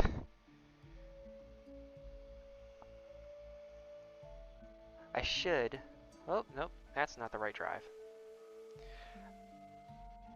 I should add another bar that tells me if these things are semi-aquatic or not. So, I'm going to give you the... Do you want the aquatics or do you want the semi-aquatics? Or do you want both? If you swim/fly to the tribal island will be seamless or loading screen. Not quite sure yet. Not quite sure how that's going to be. That'll be something Chica probably messes with. He's done a lot of the networking. How will growth work? It'll be seamless and over time. Between, I think we just talked about this in Discord. So, base time, shortest growth is for Nemicopterus. which is 25 minutes. Now, that is base growth time. So if you have a really poor diet, that can be 10% longer. You know, that might take 27.5 minutes. What's 2.5 minutes? But it can get as short as about 16 minutes. Also keep in mind with those times that that is from hatchling to adult. I don't have times in here on my sheet from juvenile to adult, which is where you spawn in, as you spawn in at 15% no matter the species. So it'll be probably another, 15% quicker. But the shortest is 25 minutes all the way up to Diplo, which is taking 720 minutes, or roughly 12 hours. But again, shortest growth time, 7.8 hours. If you were to go, I think I calculated it's like 6.6 hours if you're going from juvenile to adult. So if you're, going at it and doing good in the game, you'll be able to get it done in like a quarter of a day, any dinosaur. But we do recognize that people have lives outside of this, which is why about half the roster is under 2 hours long, growth time for base. So most people, you're going to be playing for an hour or two, maybe 3 hours, and you're going to get most of these dinosaurs, grown to an adult. But we do want growth to be an enjoyable experience, the juvenile stage, the adolescent stage, all that stuff to have different roles than the adult. So for example, T-Rex, this is the most popular one that people usually think of. T-Rex as a juvenile is going to be speedy, and it's going to bite fast, and that's how it's going to be attacking things. Adolescent is going to be, or not adolescent, sub is going to be the opposite. It's going to be slow, tanky, and it's going to have to ambush its prey. There's another one that has a really cool difference, but I can't remember just looking at the list. I'll remember it then while I'm going through. But the semi and full. Okay, that's what I was looking for though. So semi-aquatics and full aquatic. Horseshoe crab, Beelzebufo, Tropiodnathus to an extent. So Tropio will be able to dive and also swim really well. So I'd categorize it as semi-aquatic to an extent. Midme. I'm going to type this one in chat because I don't feel like pronouncing it today. But it's our Caprosuchus replaced playable.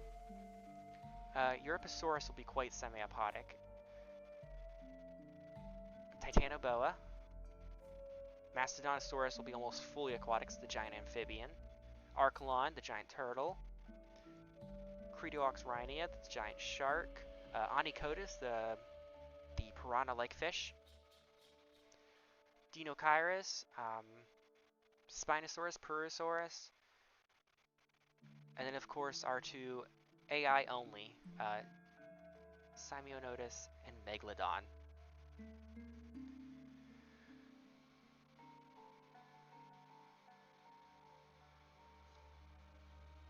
To be honest, the life stages of each dinosaur should be considered a different dinosaur in itself. Someone like me would be... Gosh, we love the internet today. I hope I'm still live. Oh, give it a second.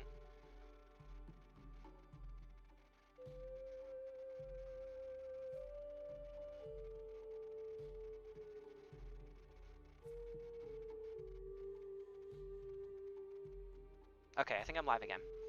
Apologies, the internet's just acting a little bit funky today. But what was I talking about? Let me see. Yes, the life stages should be different throughout each playable and throughout their growth and stuff. Let me take a look at the species and see if I can give some other examples.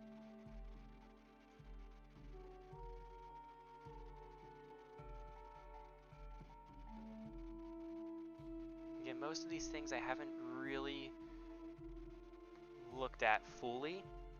I've only done like the basic stats, their size, their growth, their weight, and that stuff. And I haven't fully looked into that. I mean, we can look into one if there's a specific dinosaur you guys would like me to kind of look at the stats for and go through. We can do that. I'd be happy to pull up one of those stat sheets and do that.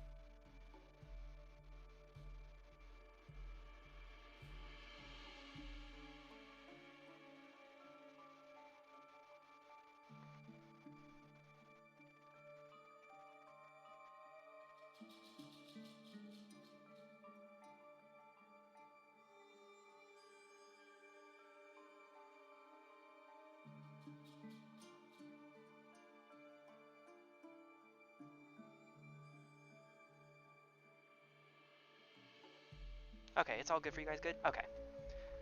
Okay, chat just had to catch up. Chat just had to, yeah, now I see the stream's catching up, yeah. I moved the video back, perfect, okay. Okay. Okay, we're good.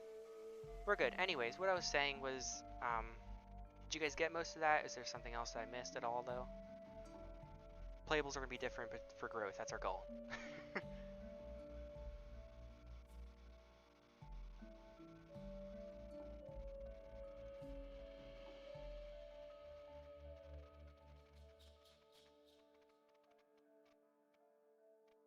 If I'm not mistaken, tribal players will be able to build buildings, right? Yes! And will it be more reminiscent of art bases, or more like blueprint builds? Rust is the inspiration we're going for, actually, with the base building. So are the shark, crab, turtle you mentioned playables, and will they also be in the ocean and river? They will be in both. Very few species will be able to drink salt water, and those three will be able to. So they'll be able to live in the ocean, or at least travel in it. Don't go too far out, because the megalodon is out there, and there probably won't be a whole lot of things to eat. But yeah, they'll also be able to live in the freshwater and stuff, so you'll see all those swimming upstream. Will Ron be able to switch from biped to... Yes, one day. So right now, main screen. No more video for you guys. Let me show you. So right now what we have is the walk, I think I only showed it before, is on 4 legs. However, the trot and run are on 2. Now, this causes a few little glitches. You can kind of see how he stutters down and then goes up. It's an issue with the way the blend space is set up, and I don't think there's going to be a way to fix it. So what we're going to do, I think for the tech demo, is just leave it how it is, but eventually come in and have a, 4-legged walk, and then a 2-legged one for everything. So you'll be able to switch between the two.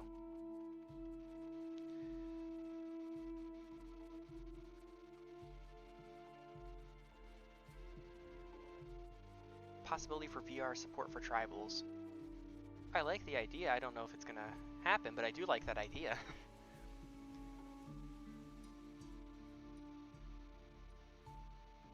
Will there be different species of tribals?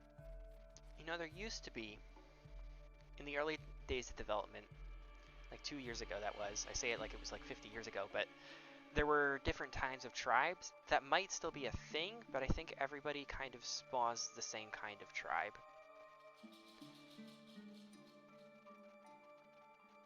There it goes. Got our debug showing up.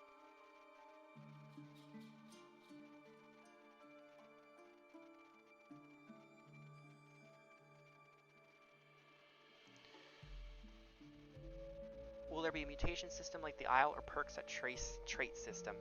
Yeah, so there'll be something called evolutions.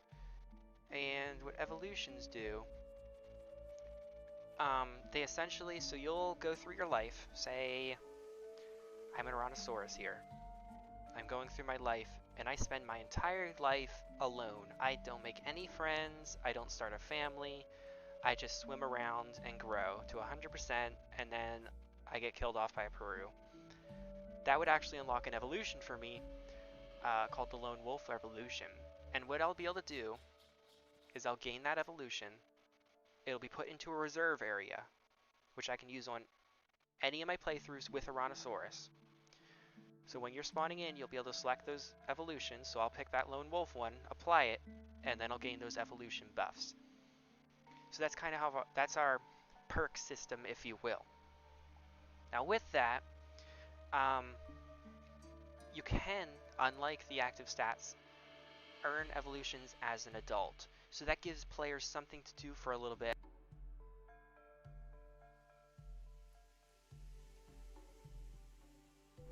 Apologies.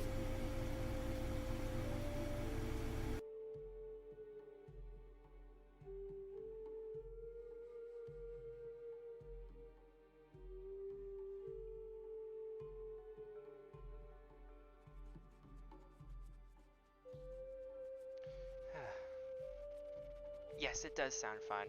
It's something we're looking forward to, yeah.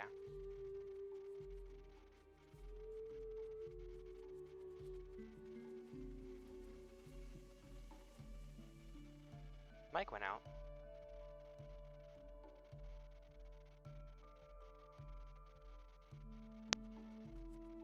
Did my mic go out or did I stop talking? That's it. What happened here?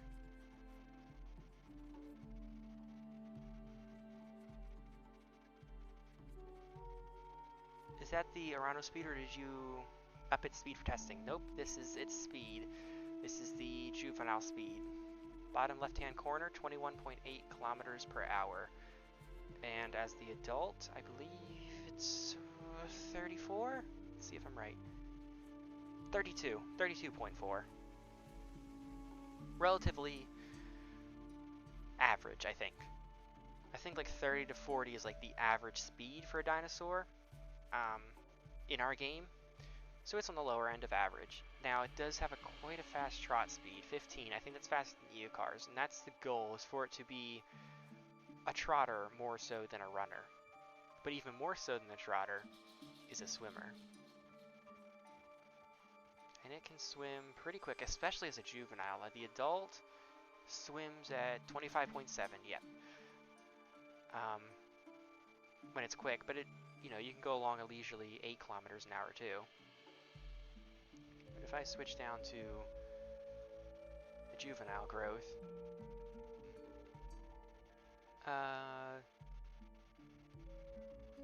yeah, 7.2, it just didn't update, okay. And how fast can I swim? 18, yeah. Well, you can decently move around when you're swimming too.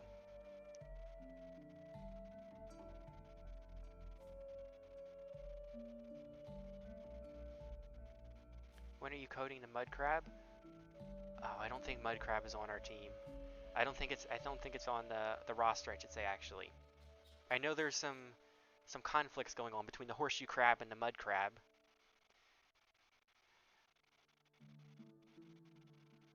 This game looks great. I hope you guys take as much time as you need to create this masterpiece. Yeah, we're trying to take as much time as we need, like you just said, but not too much time. Like we know you guys are wanting to have this stuff, get your hands on the Arano, the Eocar, and all that. So we're working as fast as we can. But of course, if we release a little bit too early, there's gonna be more bugs than we're wanting. So we're taking our time, making sure we get everything fixed up.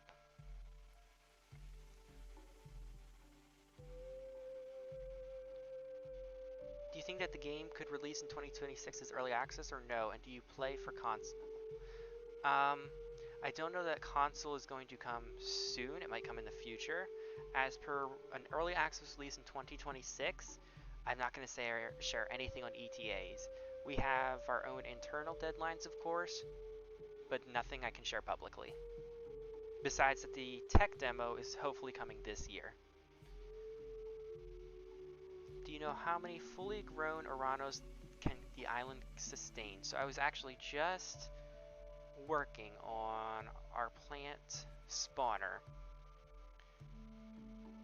And it's these guys over here.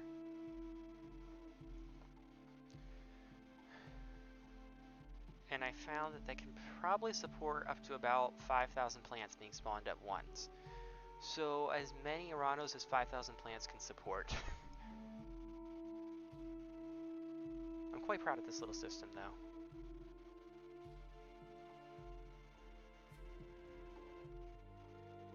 It's very performant too. Oh, I saved, nice. Good to know saving's working. Yes, now they're all spawning over there. The swarming, the swarming. The swimming looks really good on Arano. Yeah, Ek did amazing with it. Yes, Arano is semi-aquatic.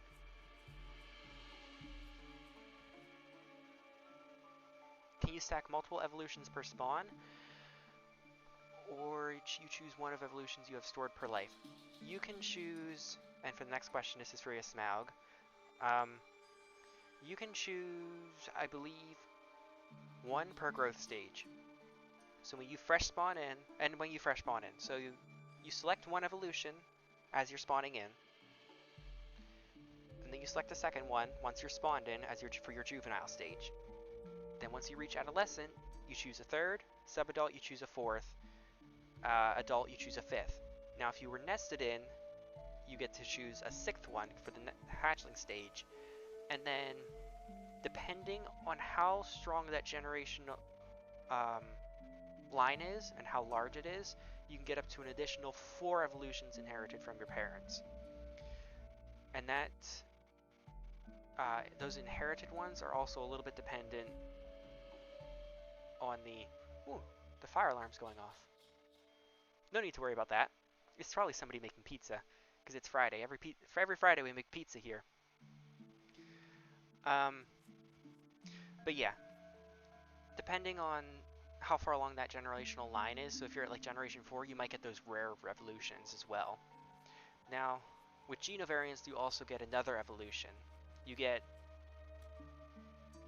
all the evolutions that you put into it, which I believe is going to be between 4 to 6, and then you get to choose how many you want from the growth stages you're going through.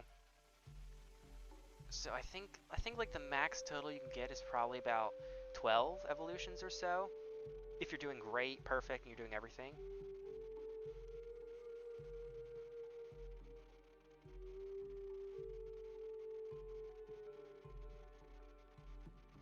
I think I need to adjust some hitboxes.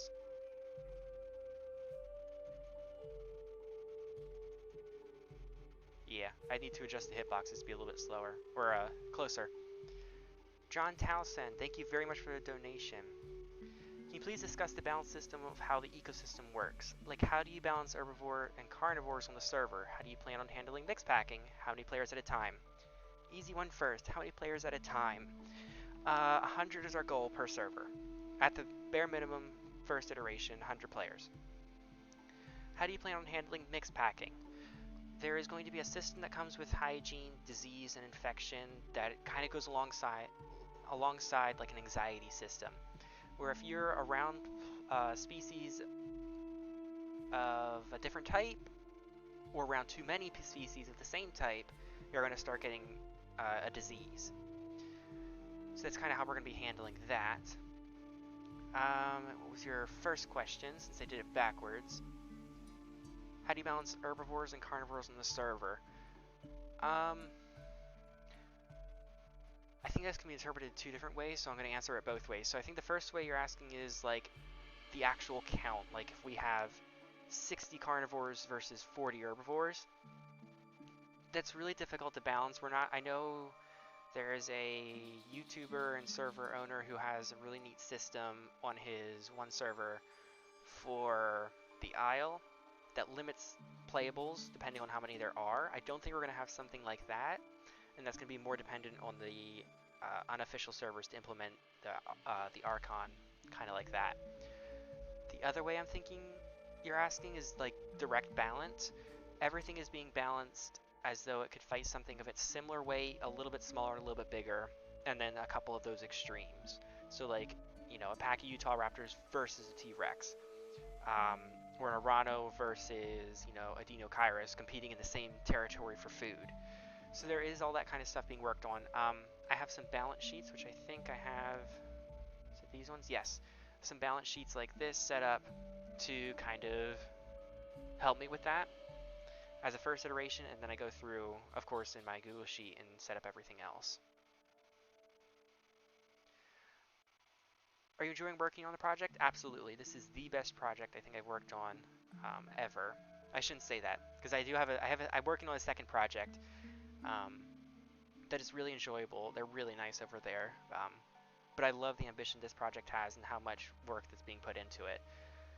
My favorite part to work on, honestly, as cliched it is, getting to talk to the community is really enjoyable. But I'm a numbers person, and I love staring at the Google Sheet for 8 hours a day, balancing the dinosaurs and their stats and going through hundreds of scenarios through my head. Can it be stressful, or is it fairly smooth sailing? Depends on the day. Depends on, you know, what's going on, both in my personal life and in the work life. For the most part, it's pretty smooth sailing. Occasionally we have some, you know, discussions internally that get a little bit stressful, which I'm not sure if I should share that or not, but I think Islander has already shared that our discussions with each other can get heated sometimes, but they're all in good faith, and it's all enjoyable at the end of the day, and it's good stuff, so.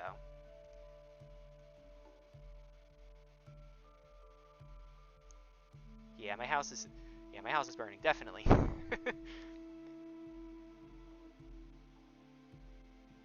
Any tips you can give for having a chance to work with you guys on this game?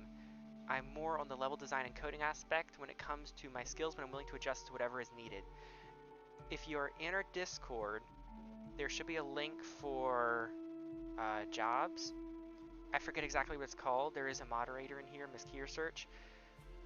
Either if you can find Kazadi, man, you guys have some fun names. If you can find this person, Miss Search, in the Discord and let them know where to go, that would be great. If you can't find them in Discord, and if you are in the Discord and your name is different on our Discord, open up a ticket, ping myself or her, and then we'll be good. Do you think you could implement the disease system for hanging around dead bodies? Yes, I think that'll be a good thing, especially with the herbivores body camping, getting sick. Yeah, definitely. Since there are mutations, evolutions planned in the games, they're going to be like an aggressive mutation. Expand on that. Do you mean like... But yeah, expand on that. Let's go with that. Explain exactly what you mean by an aggressive mutation. And when do you plan on adding the anti-mix packing mechanic? That'll probably come with the early access release when we do hygiene, disease, infection, because that kind of all goes together. It's like 6 or 7 tiny systems that make up one big system. So it might come out in like little chunks at a time, but overall the big system will be that.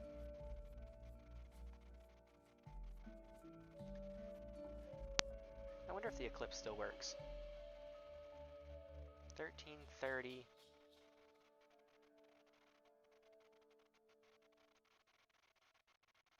Moon phase 29.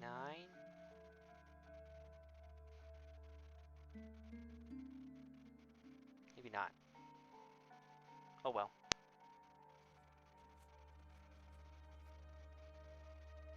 Yes, thank you for the Discord link.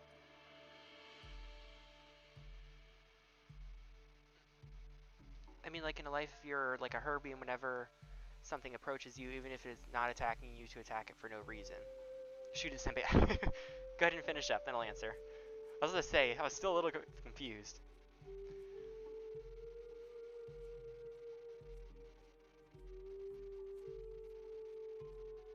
Basically, I think what you're asking is for if like you're an Herbie and if something approaches you, even if it's not attacking you, you can attack it for no reason. Like, is that what you want or you don't want? Because if it's what you don't want, unfortunately, that's not something we're really preventing. Like Deinocheirus, for example, is a very aggressive herbivore. Enigmasaurus, also a very aggressive herbivore. Packy, and they're going to be aggressive in game. If you're asking for like a perk that makes you a little bit more aggressive, gives you buffs and stuff, I believe there is an evolution for that. Is the UI design shown close to final design? I believe so for... Oh no, did they hit? Oh no, okay, it's good. I believe so for like this background here. This keybinds thing, no. The social group thing, yes. The admin panel thing I have here, no.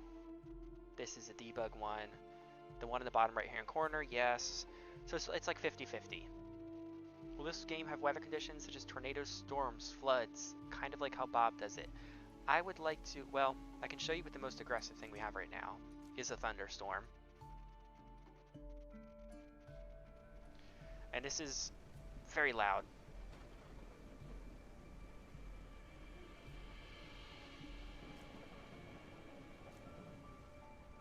That's very loud in game. I can't even hear myself, but that's the most aggressive thing we have at the moment. I would love for there to be a volcanic eruption event, flooding, that kind of stuff. Probably not fires. I know that's something people usually ask for, is having a fire, but that's very, very intensive on the CPU and the GPU because, you know, you're having 100 million of these little things here going off. Even if you have a big one, it's gonna still be heavy. Yeah, it's just a little heavy with a fire. Yes, but basically to earn it, you can... I can't say that on stream. To any other Herbie by attacking them, if you get close to you or not to eat your food, that's basically it. Yeah, I mean, that's the premises. Like, ooh, I'm dehydrating. Good to know that system's working. Oh, and I can't drink water because it's broken. Well, that's a shame. Anyways, yes, so that's kind of the idea for most of our evolutions. Like, it should be a little bit more dynamic. Wow, I really lose health quickly. Oh, and I didn't die. That's broken. Oh well. Somebody mark it down for me to fix then. But yeah, the goal is for those evolutions and stuff to be a little bit more dynamic. It's not just, you know, something you earn for... I don't know. I can't even think of an example right now because like everything we have is so much more in depth. Like it's like killing off a prey like 5 times by bleeding them out. Like stuff like that is what we're looking for, you know, playing the game as a solo player for your entire playthrough. That's what we're looking for. And less of just like, you know, you get this for no reason or whatever because you're playing the game. It's because you're playing the game, you should get it. What is going to be the tribal and dinos interactions in general? So for combat things for the first off, dinosaur AI and tribals will work heavily together, both as like farming and combat like related things, like you'll be able to ride an Allosaurus into battle. As per players and also AI, dinosaurs and the tribals, you'll be able to steal dinosaur eggs to hatch, and you'll also be able to steal juvenile AI.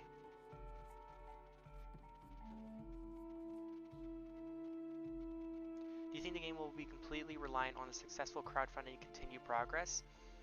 I think the progress is going to happen no matter what. I think the quality and speed of progress is going to be heavily dependent on our crowdfunding. Unfortunately, this is the real world, and nobody works for free, no matter how passionate they are. Like I personally would love to work for this project, work for Islander for free for the rest of my life. And I'm sure there are many other devs that would love to on our team and in the entire world. But it's just not possible because we have, you know, bills to pay, you know, taxes, all this wonderful adult stuff that they warned you about as a kid. So I think it really is dependent on the crowdfunding. Don't get me wrong though, Islander does pay me. I should make that a point. It's not like I'm not getting paid right now, but the crowdfunding will definitely help with that and the progress of the game.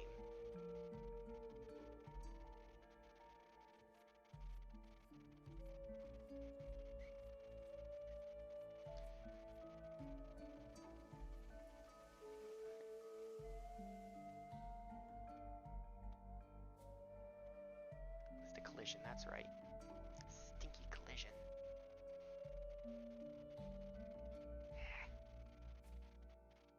Custom. See if I make it block water. Watch, I'll be able to drink now. But I don't think it's saving. Because I did that before. So I might have to ask Air about it. He's a little bit more power than me in Perforce, I think.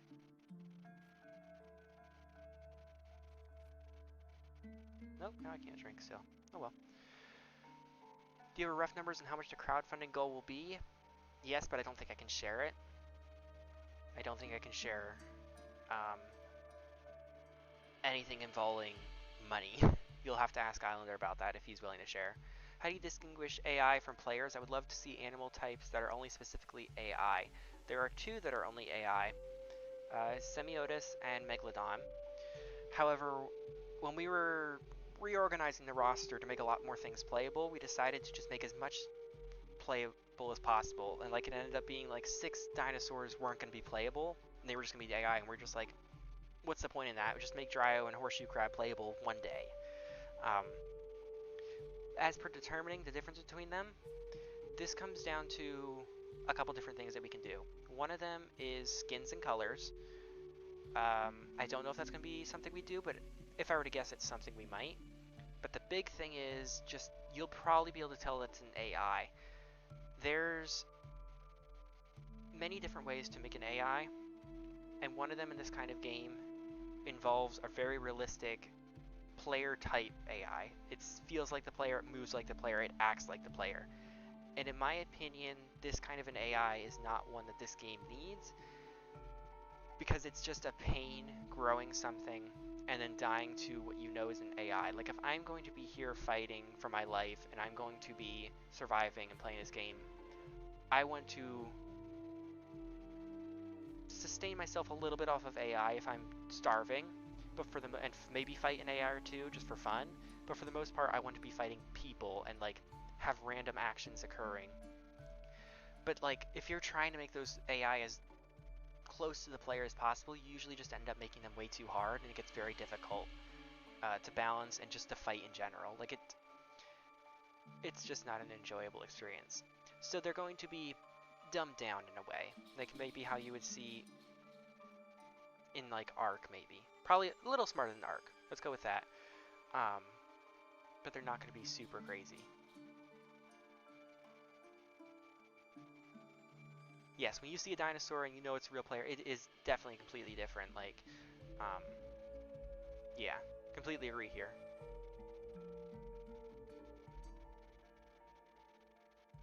So not like Path of Titans where the AI aggro's on you while down a cliff. Probably not, no.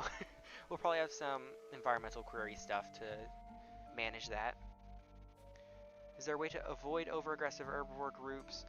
Just charge and kill all, with different herbivore abilities combined being OP. Yeah, and since I'm going to be talking a little bit, I'm going to put that video back up for you guys. I'm going to have to make a new one that's up to date of me running around Ask Island or two then. And I am going to hop off soon, so just a couple more questions. TZ, is there ways to avoid over-aggressive herbivore groups? Just charge and kill all. I sigh heavy because it's a really tough one to answer, because there really isn't a way unless you have moderators and admins in actively watching and keeping track of that stuff. Like, unfortunately, these are not dinosaurs that are playing, they're humans playing. They're going to act like humans, and humans love combat, they love to fight.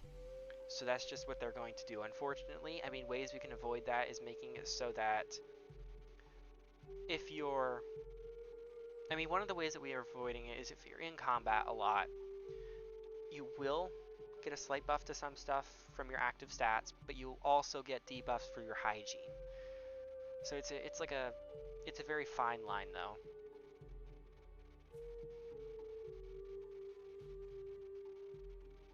The genre, survival horror game. Any quests or activities for you to do as a tribal or dino? So, tribal, yes, there are quests.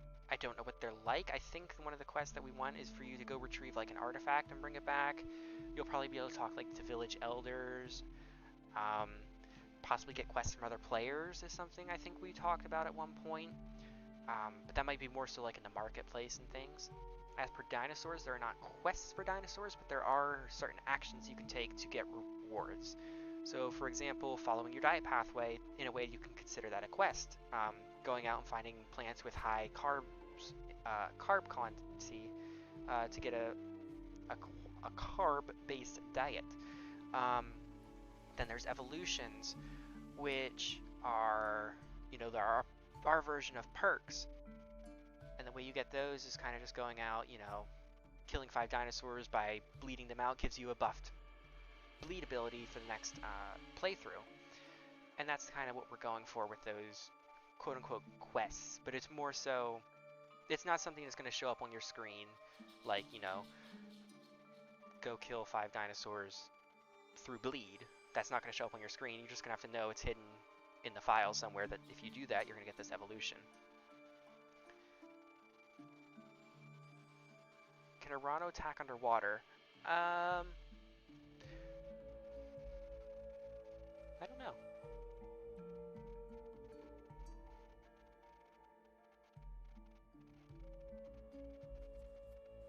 find out.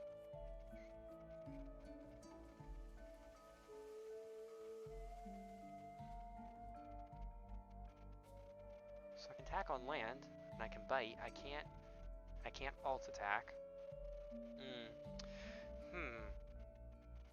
You give a... Who said that? Jesus said that. Can Arano attack underwater? Okay. So I can bite, but I can't alt attack. Now I can go through... And this is going to be the last thing I do then before I log off.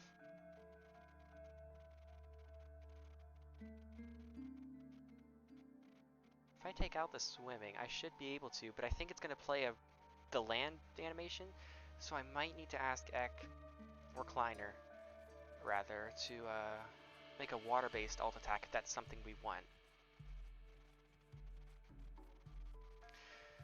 Have you guys ever considered the regeneration aspect when it comes to herbivores and having that come into a stress mechanic in a way or linked with another mechanic that essentially reduces stats? Yes, that'll come with hygiene and stuff. So if you're stressed around a bunch of things, you'll get sick. And by getting sick, you'll start vomiting, losing stats, that kind of stuff. Let's see. So yes, I can attack underwater if I do that. So, thank you, Jesus. That gave me a good idea. I think that's something we should add, though. An aquatic bait, and I might be able to...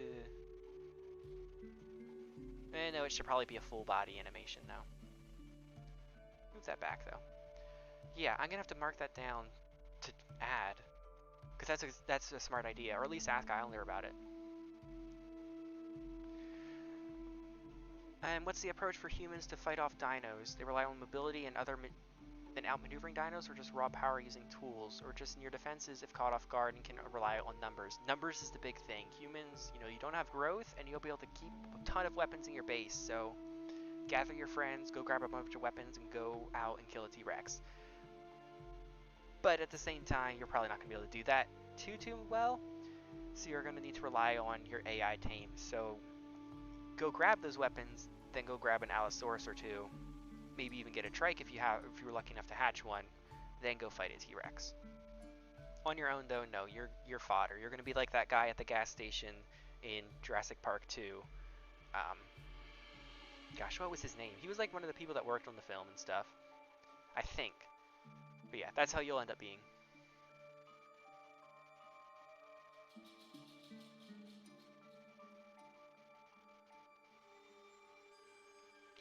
But yeah, I think that's it for today.